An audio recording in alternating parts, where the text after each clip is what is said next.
আপনি কখনো পলাশ ফুল দেখেছেন?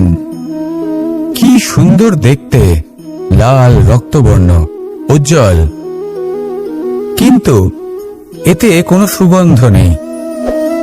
সেই জন্য ওকে শুধু চোখ ভরে দেখতে ইচ্ছে করে। দেখবেন তাকে কিন্তু পুজোতে ব্যবহার করা হয় না, এই ফুল দিয়ে মালা বানানো হয় না। সেরকমই আমাদের জীবনে এমন অনেক ব্যক্তি রয়েছেন যাদেরকে সম্মান অর্জন করতে হয়।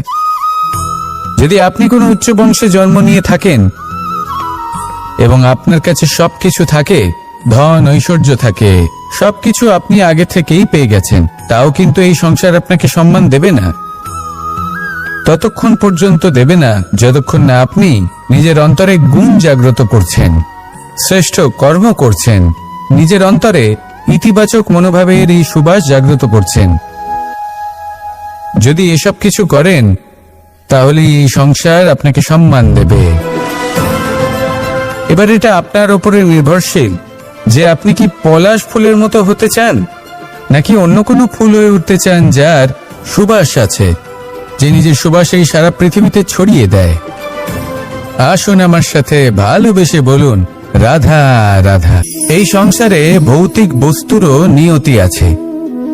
যারাই এই সংসারে আসে বা উৎপন্ন হয় তারা কিছুমাত্র সময় পর্যন্তই এখানে থাকতে পারে, আর তারপরে সেও লুপ্ত হয়ে যায়, অর্থাৎ সে নিজেও এই পঞ্চমহাভূতে সমাহিত হয়ে যায়।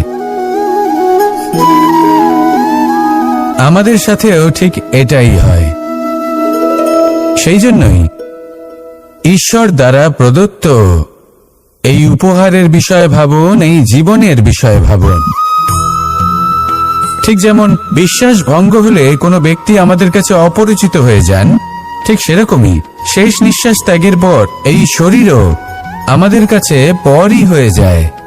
তাই এই শরীর থাকাকালীন শ্রেষ্ঠভাবে একে সদ্ব্যবহার করুন, এই জীবনে শ্রেষ্ঠ কর্ম করুন। আর এই জীবনকে শ্রেষ্ঠভাবে যাপন করার জন্য কিছু কথা বোঝা প্রয়োজনীয়।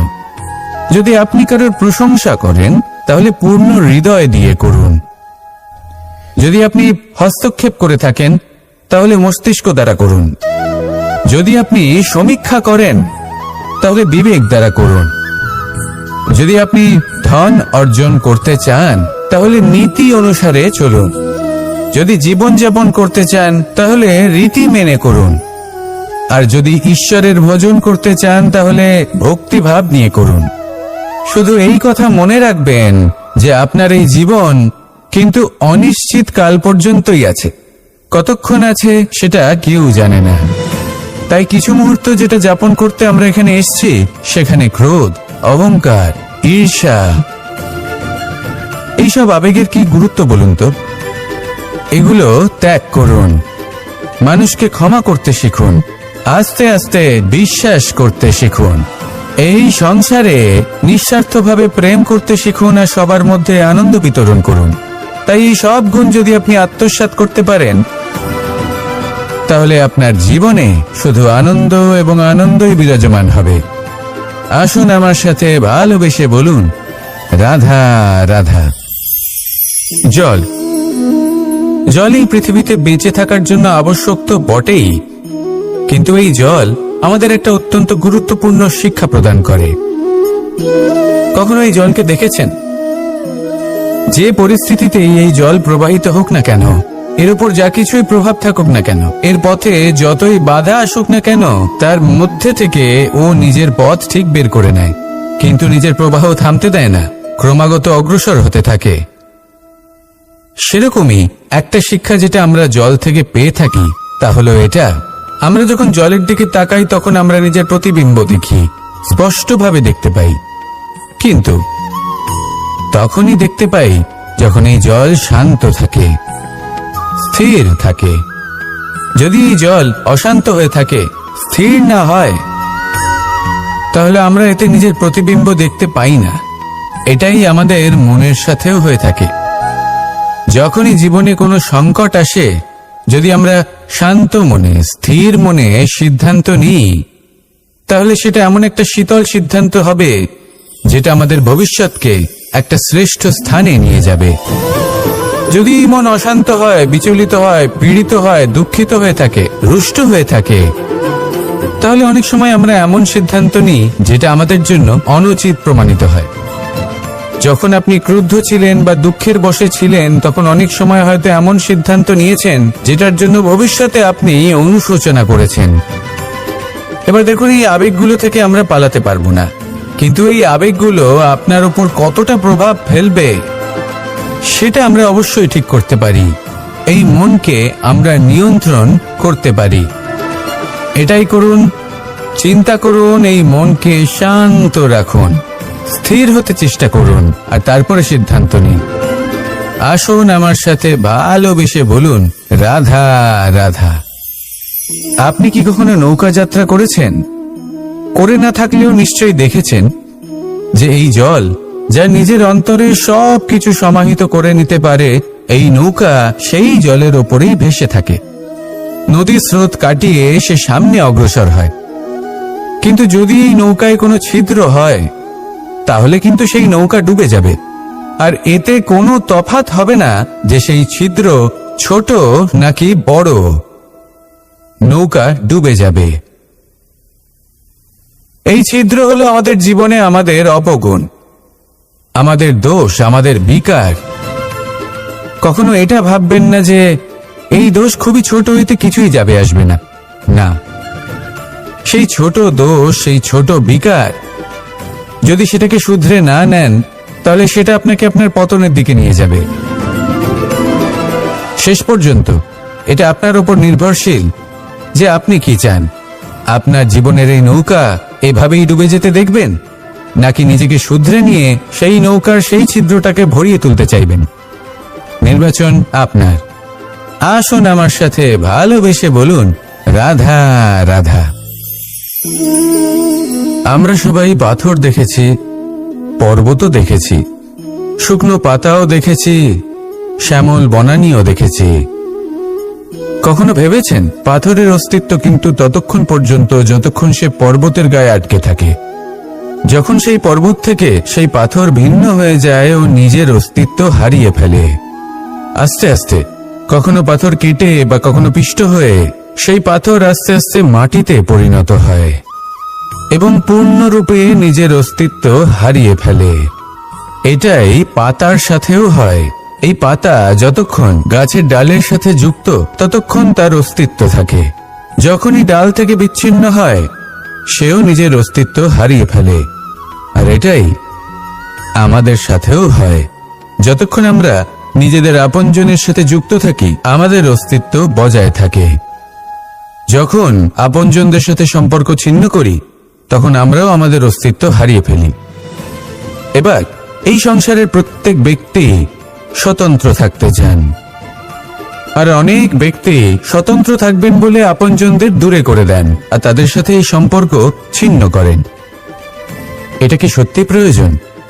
আপনজনদের সাথে সম্পর্ক ছিন্ন করে নিজের অস্তিত্ব হারিয়ে ফেলা প্রয়োজনীয়, নাকি আপনজনদের সাথে সম্পর্ক বজায় রেখে নিজেদের স্বতন্ত্র করে রাখা সেটা আবশ্যক? নির্বাচন আপনারই। আসুন আমার সাথে ভালোবেসে বলুন, রাধা রাধা। আমরা প্রত্যেকেই অবশ্যই এমন সময় দেখেছি যখন অনেকগুলো সমস্যা একসাথে আমাদের জীবনে এসে পড়ে। সমস্যা আমাদের প্রত্যেকের জীবনেই থাকে। আমরা তার সমাধান খুঁজতে চেষ্টা করি, কখনো সমাধান খুঁজে পাই, আবার কখনো যতই চেষ্টা করি না কেন কোনো সমাধান খুঁজেই পাই না। আর যখন এটা হয়, তখন মানুষ অত্যন্ত বিচলিত হয়ে পড়েন। নিজের আত্মীয় স্বজন, নিজের বন্ধু বা সংসার, এদের উপরে এই দোষ চাপিয়ে দেন যে এদের জন্যই এই সমস্যা এসেছে। এবার যদি আমি আপনাকে কোনো পরামর্শ দিই, তাহলে এটাই বলবো যে দৃষ্টিভঙ্গি পাল্টে দেখুন। এই দৃষ্টিভঙ্গি দিয়ে দেখুন যে এই সংসারে যে সমস্যাই আসুক না কেন, তার জন্য কেউ দোষী নয়, না আপনি না অন্য কেউ। এই পুরো খেলাটাই আপনার মানসিকতা, আপনার দৃষ্টিভঙ্গি, আপনার মনে। কিভাবে বোঝাচ্ছি? যখন আমাদের মন শক্ত থাকে, তখন কঠিন থেকে কঠিনতর পরিস্থিতিও আমাদের জীবনে খুব বেশি হলে প্রতিস্পর্ধা হয়ে থেকে যায়। সেখানে যদি আমাদের মন দুর্বল থাকে, তখন অল্প কঠিন পরিস্থিতিও আমাদের কাছে খুব বড় সমস্যা হয়ে যায়, তাই না? একটা শক্ত মন কঠিন পরিস্থিতিকে প্রতিস্পর্ধা হিসেবে দেখে আর তার মধ্যে ওটা সুযোগ খুঁজে নেয়। আমাদের শুধু এটাই করতে হবে। এই সংসারে অন্য কাউকে দোষী মনে করলে আপনার সমস্যা দূর হয়ে যাবে না। সেই জন্য এই সংসারকে দোষ দেওয়ার বদলে এই সমস্যার মূলে চলে যান, সেটাকে বুঝুন, নিজের এই মনকে শক্ত করে তুলুন। যদি আপনার মন শক্তিশালী হয়, তাহলে এই সংসারে অনেক বড় বড় কঠিন থেকে কঠিনতর পরিস্থিতিও যদি আসে, আপনার জীবনে যতই বড় বড় সমস্যা আসুক না কেন, আপনার লক্ষ্য লাভে বাধা দিতে পারবে না। আসুন আমার সাথে ভালোবেসে বলুন, রাধা রাধা। কখনো এই প্রকৃতির দিকে তাকিয়ে থাকবেন। এই প্রকৃতি অনেক ধরনের শিক্ষা দেয়। কোন একটা গাছকে দেখুন, কিভাবে সে মাটি থেকে জল শুষে নেয়। সে ঝড় হোক বা হোক কড়া রোদ, সব সহ্য করে এবং অবশেষে সে ফল ধারণ করে। আর সেই ফল উৎপন্ন করার পরে সে ফল কিন্তু সে নিজে গ্রহণ করে না, এই সংসারকে প্রদান করে, যাতে পশু পাখি মানুষ তারা এই ফল গ্রহণ করে শক্তিশালী হয়ে উঠতে পারে, সুস্থ থাকতে পারে। সেভাবেই নদী, সরোবর এরা নিজেরাও কিন্তু নিজেদের জল গ্রহণ করে না, মাটিকে প্রদান করে, পশু পাখিকে প্রদান করে। সূর্য নিজেও নিজের জন্য প্রজ্বলিত হয় না, সে প্রকাশ ছড়িয়ে দিতে চায় আমাদের সবার কাছে, সে আলো পৌঁছে দিতে চায়। এই প্রত্যেকের কর্মে পরমার্থ নিহিত আছে, আর সেই জন্যই এদের সকলকে পুজো করা হয়। তাই মনে রাখবেন, আপনার কাছে জীবন যাপনের অতিরিক্ত যা কিছুই আছে তা পরমার্থের জন্য। তাহলে তার সদ্ব্যবহার করুন আর আমার সাথে ভালোবেসে বলুন, রাধা রাধা। পরিবর্তন, এটা হলো সৃষ্টির অমূল্য নিয়ম। এই সংসারে সবকিছু সময়ান্তরে পরিবর্তিত হয়, এই সময়ও পরিবর্তিত হয়। পরিবর্তন চিরকাল হয়ে এসেছে আর চিরকাল হতে থাকবে। কিন্তু এবার আমরা সেই পরিবর্তন কিভাবে লাভ করব, যেটা আমাদের প্রয়োজন, যেটা আমরা চাই। আমরা জীবনে বিকাশ চাই। এই বিকাশ কিভাবে লাভ করতে পারি? এই প্রকৃতি কিন্তু আমাদের অত্যন্ত উত্তম উদাহরণ দিয়ে বুঝিয়েছে। একটি বিন্দুর উদাহরণ দিয়েছে, যা ভবিষ্যতে একটা বিশাল নদীর আকার ধারণ করে। এটা কিভাবে হয়? মেঘ থেকে একটি বিন্দু ঝরে পড়ে সেই পর্বতের ওপর যেখানে হিম আছে। সেই হিমের সংস্পর্শে আসা মাত্র সেই বিন্দুর সাথে আরো বেশ কিছু বিন্দু যুক্ত হয়। তারপর তারা অগ্রসর হয়, আরো কিছু বিন্দু যুক্ত হয়, আস্তে আস্তে একটা ক্ষীণ ধারার রূপ ধারণ করে এবং সেটাই ভবিষ্যতে আরো এগোতে থাকে। অনেকটা যাওয়ার পর যখন অনেক সংখ্যক বিন্দু একসাথে যুক্ত হয়, তখন সেটা বিশাল নদীর আকার ধারণ করে। এবার আমরা মানুষ বলে আমাদের সাথে এই নিয়মের অন্যথা হয় তা নয়। আমরাও এই প্রকৃতির অংশ, আমাদের ক্ষেত্রেও একই নিয়ম প্রযোজ্য। যখন পরিশ্রম করে অনেক সংখ্যক বিন্দু আমরা একত্রিত করব, তখনই পরিবর্তনের নদী প্রবাহিত হবে। প্রয়োজন হলো নিরন্তর পরিশ্রম করা এবং ধৈর্য ধরা। এটা করতে থাকুন, জীবনে সবকিছু লাভ করতে পারবেন। কারণ প্রকৃতি আমাদের এটাই শিখিয়েছে, আর আমরা এই ব্রহ্মরই একটি অংশ, যার দ্বারা এই ব্রহ্মাণ্ড নির্মিত। আসুন আমার সাথে ভালোবেসে বলুন, রাধা রাধা। প্রত্যেক মানুষ নিজের জীবনে দুঃখ অনুভব করেন। প্রত্যেকের দুঃখ আলাদা হতে পারে। কারোর মনে এই দুঃখ থাকে যে সে তার বাবা মায়ের সব ইচ্ছে পূরণ করতে পারেননি। কেউ এটা ভেবে দুঃখ পান যে সে চিরকাল সদাচার করেছেন, সৎকর্ম করেছেন, কিন্তু তাও তাকে দুরাচারী বলে মনে করা হয়। কেউ এটা ভেবেও দুঃখ পান যে তার সামনে যে ব্যক্তি রয়েছেন তার চোখে তিনি শত্রু হয়ে উঠেছেন বা দুষ্ট হয়ে উঠেছেন, যেখানে তিনি হয়তো কোনো অনুচিত কাজই করেননি। এবার এই সমস্ত বিষয় নিয়ে ভেবে নিজের ব্যক্তিত্ব নিয়ে সন্দেহ প্রকাশ করবেন না। যদি নিজের ব্যক্তিত্ব নিয়ে কোনো সন্দেহ থেকে থাকে, তাহলে কর্ম সংক্রান্ত প্রশ্ন করুন যে আপনি যা করেছেন তাতে কি উচিত ছিল, কি অনুচিত ছিল। যেটা প্রয়োজন সেটা এটা বোঝার যে আপনার অন্তর্মন, আপনার বিবেক আপনাকে কি বলছে, আর আপনার অন্তর্মন আর আপনার বিবেক আপনাকে যেটা করতে বলবে শুধু সেটাই করুন। আর তারপরে এই সংসার কি বলবে, কি ভাববে সেসব নিয়ে ভাবতে যাবেন না। কারণ এই সংসার তো ঈশ্বরকেও প্রশ্ন করে থাকে, ঈশ্বরকেও দোষী মনে করে। কখনো কখনো যখন কোনো ঘটনা মানুষের ইচ্ছা অনুযায়ী ঘটে না, তখন মানুষ এটা বলে যে হে ঈশ্বর, আপনি আমার পাশে থাকলেন না, আপনি বড়ই কঠোর, এটা আপনার দোষ। যেখানে বেশিরভাগ সময় হয়তো সে নিজেই নিজের কর্মফল ভোগ করছে। আর কখনো কখনো ঈশ্বর হয়তো তার জন্য আরো ভালো কোনো পরিকল্পনা করে রেখেছেন, কিন্তু মানুষ সেটা বুঝতে পারে না। তাই দিনের শেষে যেটা প্রয়োজন সেটা হলো নিজের মনের কথা বুঝতে হবে। আপনার বিবেক কি বলছে শুধু সেটাই করুন, আর সামনে এগোতে থাকুন। আমার সাথে ভালোবেসে বলুন রাধা রাধা।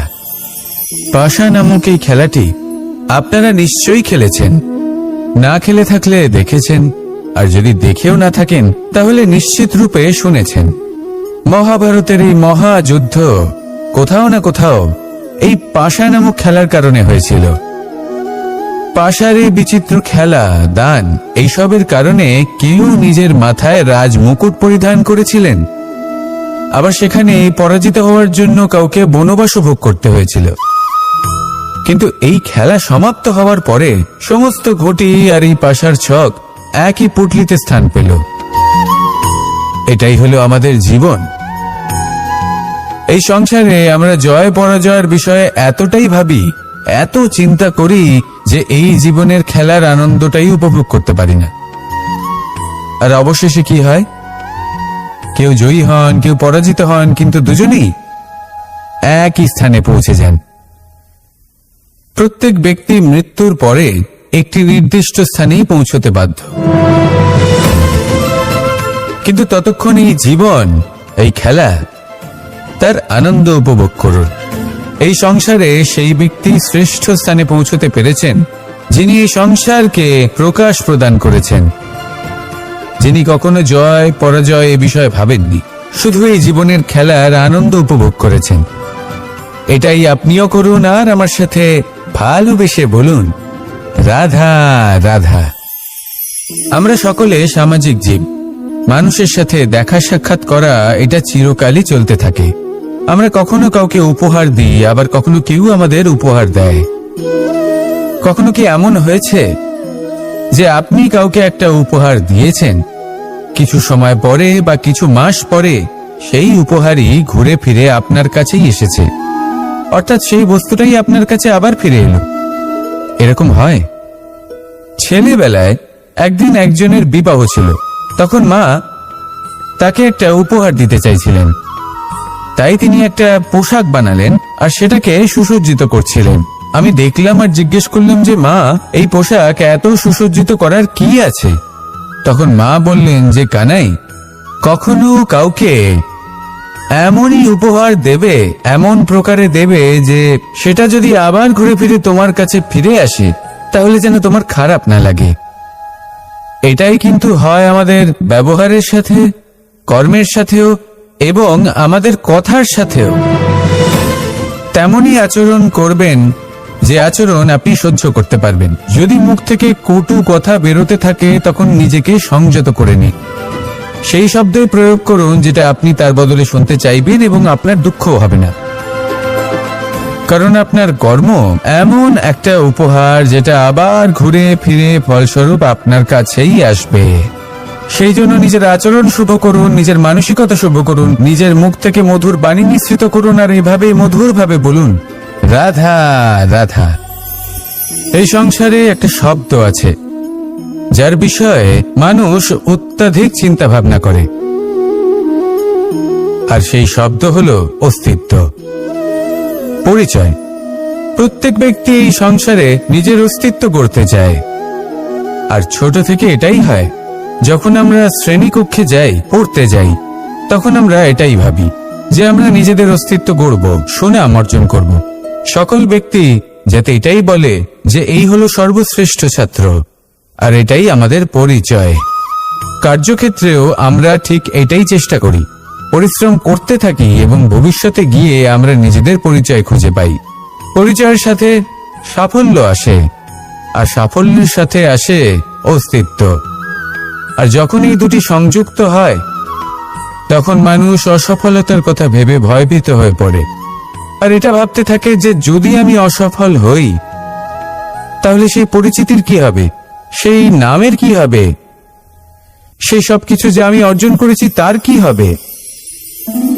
সে ভয়ভীত হয়ে পড়ে, আর এই ভয়ের কারণে তার বিকাশ কোথাও না কোথাও অবরুদ্ধ হয়। সে শ্রেষ্ঠ কর্ম করা বন্ধ করে দেয় এবং শুধুই সুরক্ষিত থাকতে চেষ্টা করে। আর অসফল হলে তাতে ভয় পাওয়ার কোনো প্রয়োজন নেই, কারণ যখন আপনি সফল হন তখনই সাফল্য আপনার পরিচয় এই সংসারের সাথে করায়। কিন্তু যখন আপনি অসফল হয়ে থাকেন তখন এই অসফলতা এই সংসারের পরিচয় আপনার সাথে করায়, যা অত্যন্ত আবশ্যক। অসফলতা প্রত্যেকের জীবনেই আসবে, তার সম্মুখীন হন আর তার থেকে শিক্ষা লাভ করুন। কারণ যখনই আপনি অসফল হন তখনই আপনার জ্ঞান চক্ষু উন্মুক্ত হয়। আসুন আমার সাথে ভালোবেসে বলুন, রাধা রাধা। আপনি কখনো পলাশ ফুল দেখেছেন?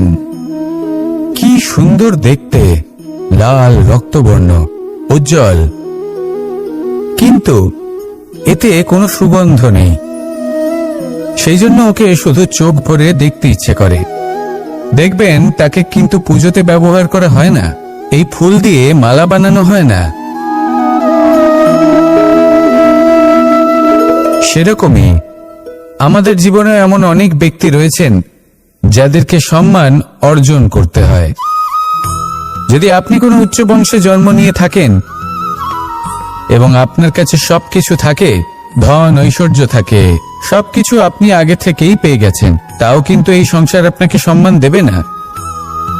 ততক্ষণ পর্যন্ত দেবে না যতক্ষণ না আপনি নিজের অন্তরে গুণ জাগ্রত করছেন, শ্রেষ্ঠ কর্ম করছেন, নিজের অন্তরে ইতিবাচক মনোভাবের এই সুবাস জাগ্রত করছেন।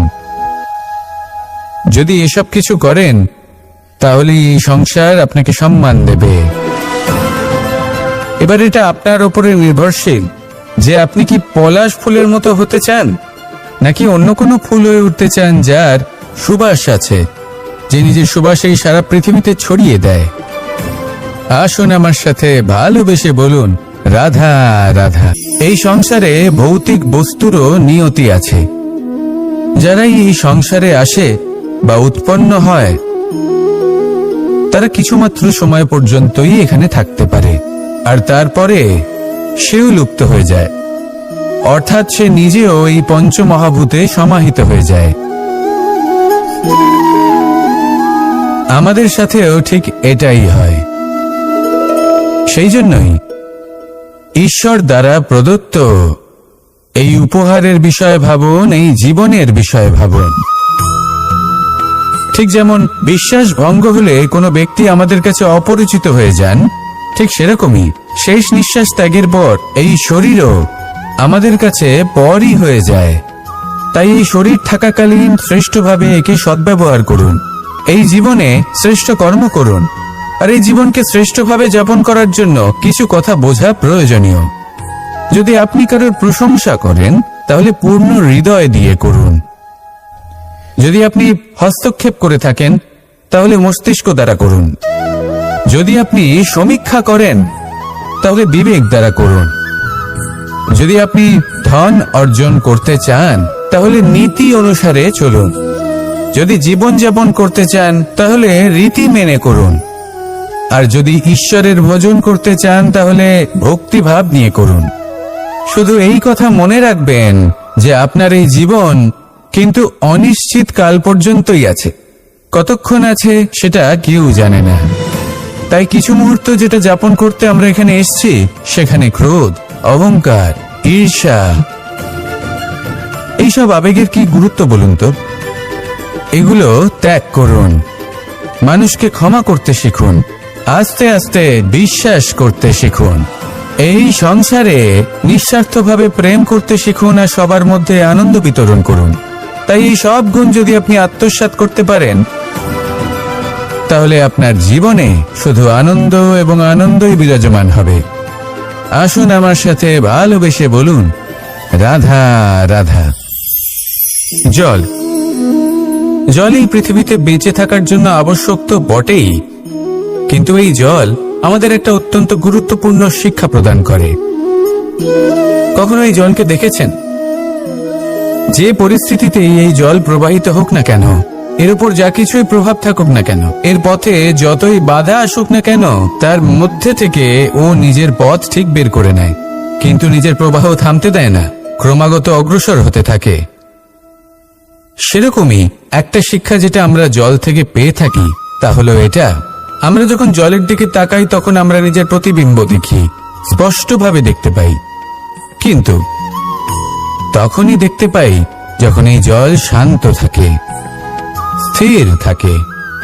যদি এই জল অশান্ত হয়ে থাকে, স্থির না হয়, তাহলে আমরা এতে নিজের প্রতিবিম্ব দেখতে পাই না। এটাই আমাদের মনের সাথেও হয়ে থাকে। যখনই জীবনে কোনো সংকট আসে, যদি আমরা শান্ত মনে, স্থির মনে সিদ্ধান্ত নিই, তাহলে সেটা এমন একটা শীতল সিদ্ধান্ত হবে যেটা আমাদের ভবিষ্যৎকে একটা শ্রেষ্ঠ স্থানে নিয়ে যাবে। যদি মন অশান্ত হয়, বিচলিত হয়, পীড়িত হয়, দুঃখিত হয়ে থাকে, রুষ্ট হয়ে থাকে, তাহলে অনেক সময় আমরা এমন সিদ্ধান্ত নিই যেটা আমাদের জন্য অনুচিত প্রমাণিত হয়।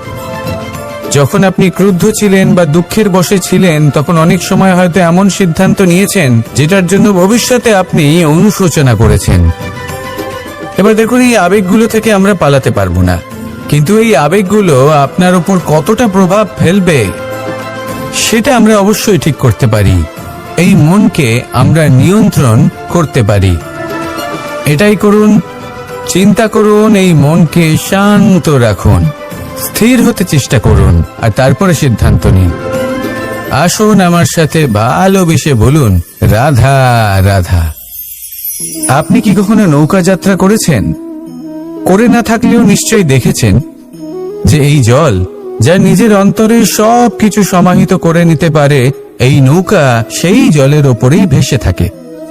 নদীর স্রোত কাটিয়ে সে সামনে অগ্রসর হয়, কিন্তু যদি এই নৌকায় কোনো ছিদ্র হয়, তাহলে কিন্তু সেই নৌকা ডুবে যাবে। আর এতে কোনো তফাৎ হবে না যে সেই ছিদ্র ছোট নাকি বড়, নৌকা ডুবে যাবে। এই ছিদ্র হলো আমাদের জীবনে আমাদের অপগুণ, আমাদের দোষ, আমাদের বিকার। কখনো এটা ভাববেন না যে এই দোষ খুবই ছোট, এতে কিছুই যাবে আসবে না। না, সেই ছোট দোষ, সেই ছোট বিকার, যদি সেটাকে শুধরে না নেন, তাহলে সেটা আপনাকে আপনার পতনের দিকে নিয়ে যাবে। শেষ পর্যন্ত এটা আপনার উপর নির্ভরশীল যে আপনি কি চান। আপনার জীবনের এই নৌকা এভাবেই ডুবে যেতে দেখবেন, নাকি নিজেকে শুধরে নিয়ে সেই নৌকার সেই ছিদ্রটাকে ভরিয়ে তুলতে চাইবেন? নির্বাচন আপনার। আসুন আমার সাথে ভালোবেসে বলুন, রাধা রাধা। আমরা সবাই পাথর দেখেছি, পর্বতও দেখেছি, শুকনো পাতাও দেখেছি, শ্যামল বনানীও দেখেছি। কখনো ভেবেছেন পাথরের অস্তিত্ব কিন্তু ততক্ষণ পর্যন্ত যতক্ষণ সে পর্বতের গায়ে আটকে থাকে।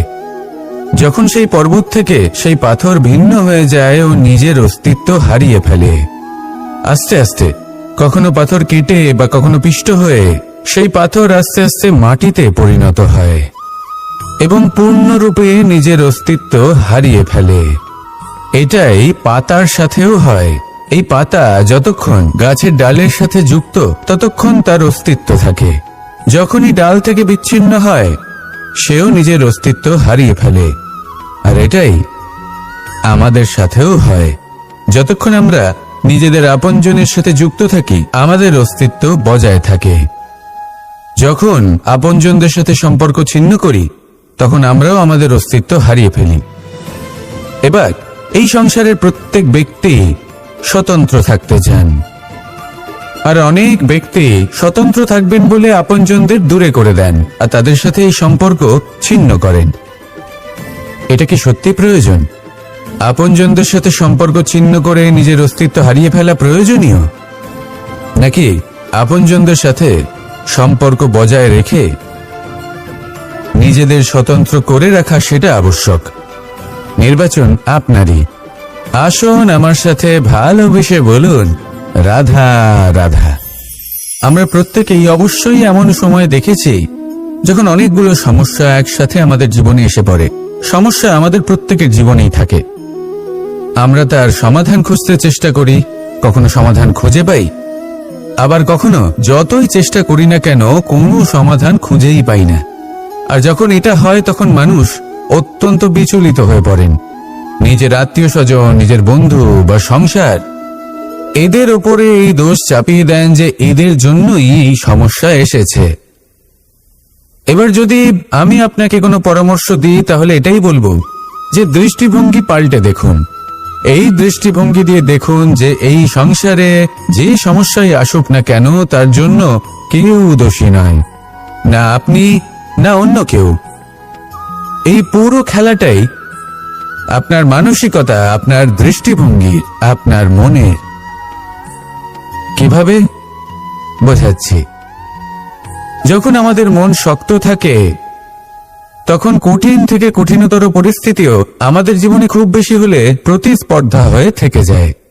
সেখানে যদি আমাদের মন দুর্বল থাকে তখন অল্প কঠিন পরিস্থিতিও আমাদের কাছে খুব বড় সমস্যা হয়ে যায়, তাই না? একটা শক্ত মন কঠিন পরিস্থিতিকে প্রতিস্পর্ধা হিসেবে দেখে আর তার মধ্যে ওটা সুযোগ খুঁজে নেয়।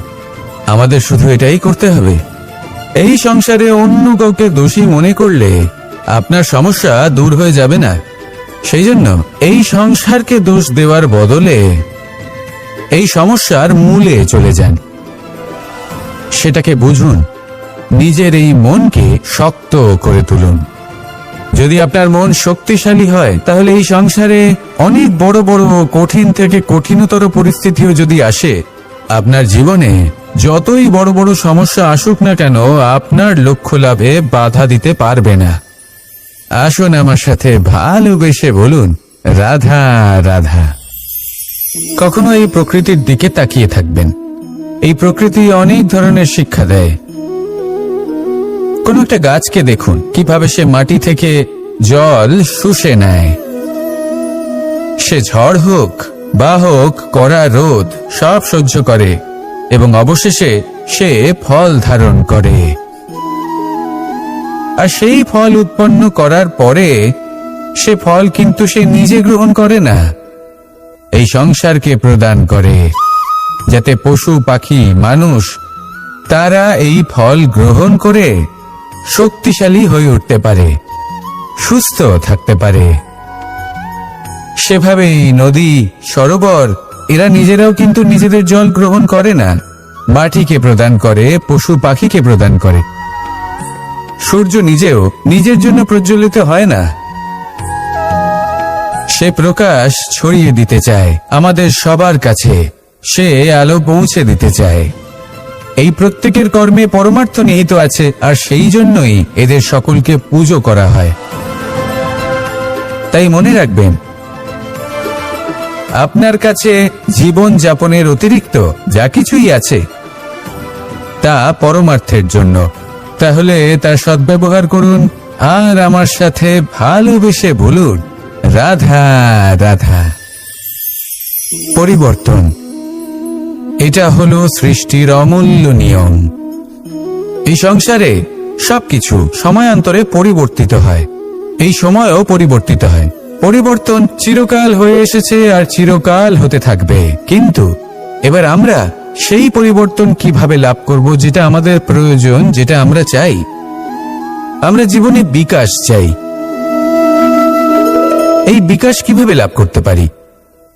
এই প্রকৃতি কিন্তু আমাদের অত্যন্ত উত্তম উদাহরণ দিয়ে বুঝিয়েছে। একটি বিন্দুর উদাহরণ দিয়েছে যা ভবিষ্যতে একটা বিশাল নদীর আকার ধারণ করে। এটা কিভাবে হয়? মেঘ থেকে একটি বিন্দু ঝরে পড়ে সেই পর্বতের ওপর যেখানে হিম আছে।